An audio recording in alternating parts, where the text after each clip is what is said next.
যে চিত্রটি দেখতে পাচ্ছেন কি ভাবছেন? এখানে শত শত মানুষ সকাল থেকে লাইন দিয়ে বসে রয়েছে। কারো হাত ভাঙা, কারো পা ভাঙা, কারো মাজা ভাঙা এবং বিভিন্ন স্থানে এরকম ভাঙাচোরা নিয়ে হাসপাতাল থেকে ফেরত এসেও এখানে এসে চিকিৎসা নিয়ে তারা ভালো হচ্ছেন।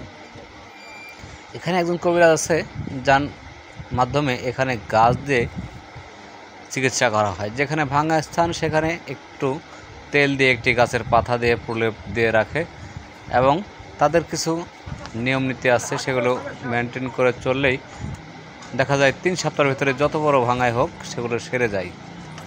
এখানে শত শত মানুষ সকাল থেকে এসে বসে থাকে এই লাইন দিয়ে।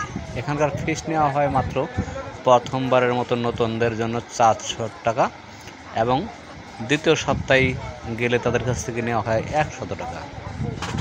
যেখানে একজন ডাক্তারের মাধ্যমে অপারেশন করতে গেলে এত বড় বড় ঝুঁকিপূর্ণ কাজগুলো যা 50 থেকে 1 লক্ষ টাকা খরচ হতে পারে, তবে 400 টাকার মাধ্যমে এখানে চিকিৎসা নিয়ে অনেকেই ভালো হচ্ছেন।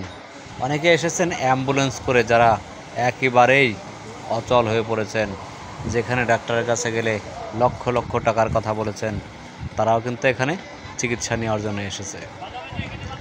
এই প্রতিদিন খোলা থাকেন না, তবে এখানে চিকিৎসা দেওয়া হয় প্রত্যেক শনিবারে সকাল থেকে সন্ধ্যা পর্যন্ত। এখানে আসেন দেশ দেশান্তর থেকে, অনেক দূর দূরান্ত থেকে এরকম ভাঙাচোরা রোগীগুলো। আসলেই আমরা যতটুকু দেখেছি এবং কথা বলার চেষ্টা করেছি, সকলেই এক বাক্যে বলেছে যে এখান থেকে চিকিৎসা নিয়ে অনেকেই সুস্থ হচ্ছেন এবং সুস্থ হয়ে বাড়ি ফিরছেন।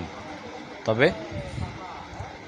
আসলেই গাছের একটি গুণ ক্ষমতা রয়েছে, সেই গাছকে যদি প্রয়োগ করা যায় কার্যকর অবশ্যই তার ক্ষমতা দেখা যায়।